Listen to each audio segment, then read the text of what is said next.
Bonjour à tous, je suis ravi de retrouver Bruno Leroux. Les sujets ne manquent pas, la conférence sociale, le statut évidemment du chômage, les relations avec les syndicats, le budget demain et la situation politique présente dans les journaux ce matin. Manuel Valls, on vient d'en parler, est-ce que vous considérez qu'il joue avec le président de la République ou personnellement? Non, je considère que c'est un Premier ministre qui a beaucoup de talent, mais qui pour l'instant décline la politique qui est définie par le Premier ministre, avec des éléments de discours, des éléments de langage. Moi, quand je rencontre un certain nombre de mes amis, ils me disent avoir envie d'écouter le Premier ministre. Et c'est important. Dans une période où quelquefois, par la défiance qui est marquée dans toutes les strates de la société, on n'a même plus envie d'écouter ceux qui portent un discours, et ça nous arrive. Vous pensez à qui? À Jean-Marc Ayrault pendant 2 ans? Je pense que y avait... À François Hollande? Non, je pense que Jean-Marc Ayrault a marqué aujourd'hui et marquera ce quinquennat par les réformes profondes qu'il a fait. Il manquait peut-être un lien aux Français qui essayent d'avoir, dans une période de réforme difficile, le Premier ministre actuel, Manuel Valls. Donc Manuel Valls, c'est comme disent les Anglais, the right man in the right place today. Je pense que c'est celui dont nous avons, oui, et d'ailleurs c'est peut-être aussi pour ça qu'il a été choisi. Il correspond au moment, il correspond à une volonté marquée pour les Français d'un discours audible, de quelque chose où on les amène, un chemin qu'on leur propose. Et je pense que Manuel essaye non pas simplement d'être dans les difficultés quotidiennes, et il a son lot de difficultés quotidiennes à gérer, mais de prendre des moments pour s'adresser à eux, pour leur donner le chemin, pour leur dire quelle est sa politique. Dites-moi solennellement qu'il joue la main dans la main avec le président de la République ce matin. C'est vrai ou c'est faux? Pour les voir ensemble, tous les deux, chaque semaine, je peux vous assurer qu'ils jouent la main dans la main. Jusqu'à quand? Mais jusqu'au moment où il pourra y avoir à choisir, et je pense que le prochain moment où nous aurons à choisir, nous serons tous liés par la réussite de ce gouvernement, et que la réussite de ce gouvernement, vous le savez, ce sera de dire au président de la République que nous aurons envie de l'accompagner pour un second quinquennat. Nous n'en sommes pas là aujourd'hui. Vous êtes favorable à les primaires, vous? J'ai toujours dit au moment où ce débat est venu qu'il était malvenu. Et que le débat pour les primaires, aujourd'hui, était un débat qui pariait sur l'absence de réussite de ce gouvernement et du président de la République. Et comme je parie sur la réussite pour les Français du président et du gouvernement, je ne fais pas de projection sur les primaires 3 ans avant. Est-ce qu'il n'y a pas une répartition des rôles qui ferait de Manuel Valls, enfin disons de François Hollande, l'apaisant? Il va recevoir les principaux leaders syndicaux, mais ce matin, la CGT et Force ouvrière considèrent que même s'ils vont aller à la rencontre du président, ils ne participeront peut-être pas aux tables rondes et certainement pas à la clôture avec Manuel Valls. Enfin, en tout cas, c'est ce qu'on risque de voir. Donc, en tout cas, pour une partie de la gauche, Valls, c'est l'antéchrist. J'espère que la mécanique de la conférence sociale, tout comme la mécanique politique, va conduire chacun à changer ses points de vue. Dans la conférence sociale, que l'on se pose des questions en y entrant, je trouve cela normal. Il y a eu des déclarations, et notamment des déclarations des patrons, qui n'ont pas été apaisantes ces dernières semaines. Et pour autant, j'espère qu'il y aura une mécanique dans cette conférence sociale qui fasse que chacun y restera, que chacun discutera et que chacun trouvera des terrains d'accord, des terrains pour continuer à travailler ensemble, pour continuer à négocier. Mais la question, c'était est-ce que Valls est l'antéchrist? Je vais prendre un exemple simple. Quand la semaine dernière, lundi dernier dans les Échos, il annonce, sans avoir vraiment prévenu les syndicats, l'abandon des comptes pénibilité, les syndicats, évidemment, sont venus foudrage parce qu'ils se disent, au fond, il fait le jeu du patronat pour que le patronat vienne. Non. Donc, c'est l'antéchrist. Donc, demain, on boycotte. Mais quand vous le présentez comme ça, il y aurait toutes les raisons. Je résume. Et je serais un syndicaliste et on me dirait, on abandonne. Mais je serais président de groupe à l'Assemblée nationale. Et le Premier ministre. Mais je le suis.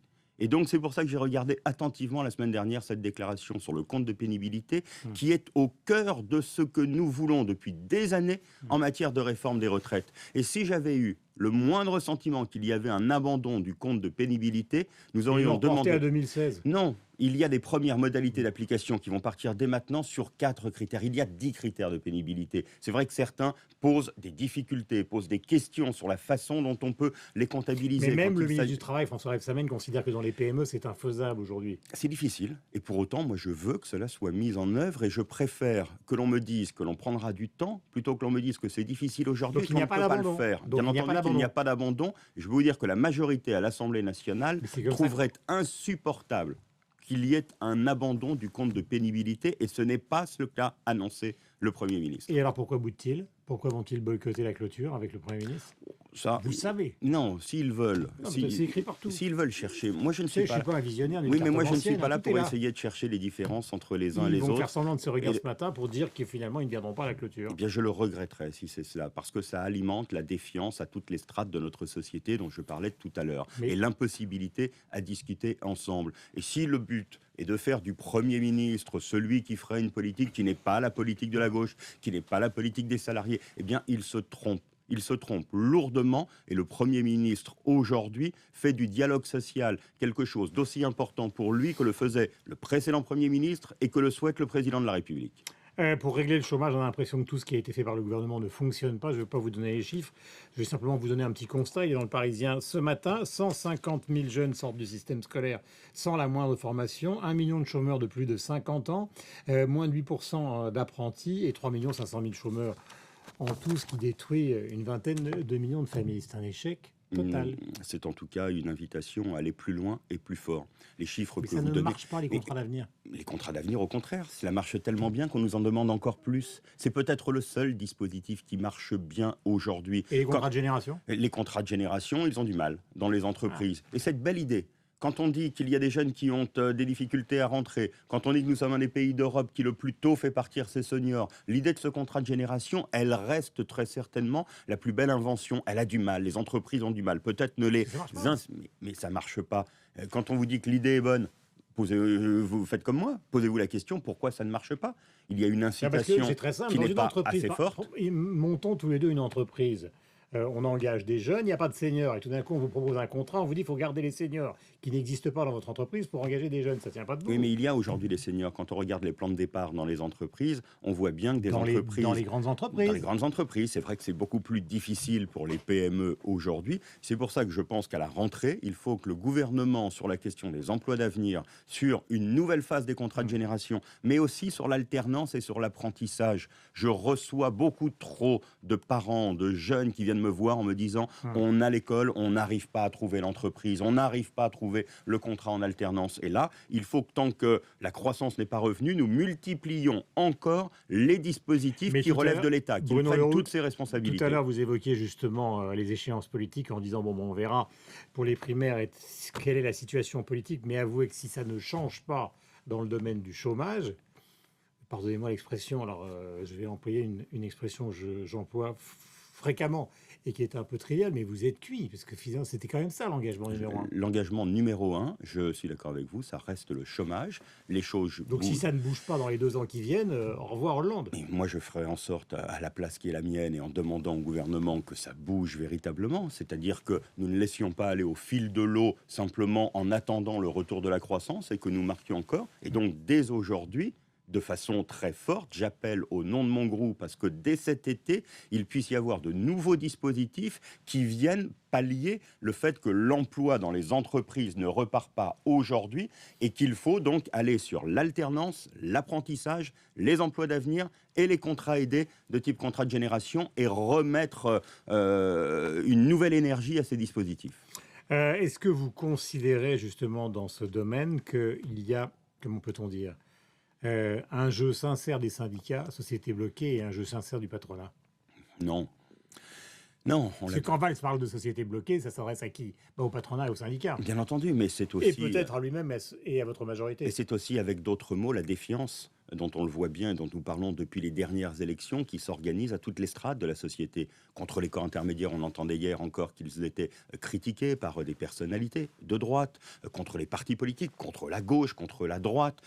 Et donc, il faut pour cela donner des occasions qui soient des véritables... Ne pas être simplement dans les postures. Le patronat est beaucoup trop dans des postures depuis maintenant plusieurs mois. Cela pose problème d'ailleurs à ces chefs d'entreprise que nous rencontrons sur le terrain tous les jours et qui nous disent mais le discours que nous voulons avoir, qui est un discours de simplification, qui est un discours d'aide réelle, c'est ce que vous faites aujourd'hui. Simplement, bien souvent, il y a un temps beaucoup trop long et ça, j'accepte cette critique. Il y a un temps beaucoup trop long. Que Gattaz a été une mauvaise chose pour le dialogue social? Je considère en tout cas qu'il est tout le temps dans un zigzag permanent, incapable de créer la moindre confiance autour de lui et surtout autour de ce que nous faisons aujourd'hui pour la compétitivité. Nous avons un chantier commun avec M. Gattaz, avec les syndicats. Il est incapable aujourd'hui de le valoriser. Et c'est dommage parce que l'économie, les entreprises, la politique industrielle, ce n'est pas simplement des dispositifs. C'est aussi du discours, c'est aussi de la mise en œuvre, c'est aussi de la confiance créée. Et il ne crée pas de confiance. Et vous considérez que la CGT, qui est en train de miner tous les festivals, elle joue le jeu? Non, C'est bien gentil de taper sur Gattaz. Enfin, la CGT, regardez, il y a des bénévoles partout, dans les festivals, il y a qui n'ont pas de statut d'intermittent et qui travaillent. Il y a quelques syndicats dont je revois aujourd'hui que les discours qu'ils ont à l'échelle de leur centrale syndicale ne sont pas suivis sur le terrain, débordés, pas débordés, je ne sais pas. Je regrette que la table des discussions ne soit plus aujourd'hui et ne soit pas avec un gouvernement qui le souhaite et qui donne tous les moyens à la discussion, qu'il y ait aujourd'hui ces blocages sur le C'est terrain. important, non, c'est la CGT. Mais On a l'impression que vous avez du mal à prononcer trois lettres. Mais parce que j'ai entendu... Ils sont en train de foutre en l'air votre politique. Mais j'ai entendu des dirigeants de la CGT qui sont voilà. critiques vis-à-vis de la politique que nous menons, et j'ai entendu des dirigeants de la CGT critiques par rapport aux actions qu'ils voyaient sur le terrain, quelquefois venant de leur centrale syndicale. C'est pour ça que je parle aussi de débordement possible. Deux questions. Est-ce que les députés socialistes vont tous voter demain le budget rectificatif? Tous, je ne le sais pas. La semaine dernière, je faisais d'ailleurs la même réponse quand on me posait la question sur le projet de loi de finances. Au final, ils l'ont tous voté. Il y avait des baisses d'impôts. Et donc, je voyais mal des parlementaires ne pas voter des baisses d'impôts pour près de 4 millions de Français. Là, il y a des gels de prestations sociales, des efforts qui sont demandés, même s'il y a aussi des baisses de cotisations pour les salariés qui vont entraîner du pouvoir d'achat. Et donc, j'ai quelques députés qui sont quelquefois plus rétifs quand il s'agit d'efforts demandés aux Français. Je leur demande simplement une cohérence. Ces deux textes font partie d'un tout.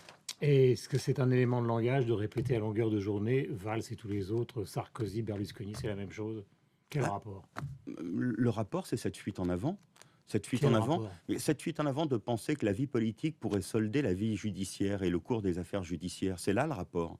Quand on est dans une réponse qui est une réponse publique Oui, et dans plus le une cas, réponse devant dans les le cas de juges. Berlusconi, de la fraude fiscale, il y en a eu. Dans le cas de Berlusconi, le fameux Bunga Bunga, il y a eu. Mais- Dans le cas de Nicolas Sarkozy, il n'y a rien. Les juges l'écoutent pour trouver quelque chose. Pas pareil. La berlusconisation, et je trouve ce terme assez adapté, c'est cette fuite en avant qui voudrait que l'on prenne l'opinion publique et la vie politique en otage de ses soucis judiciaires.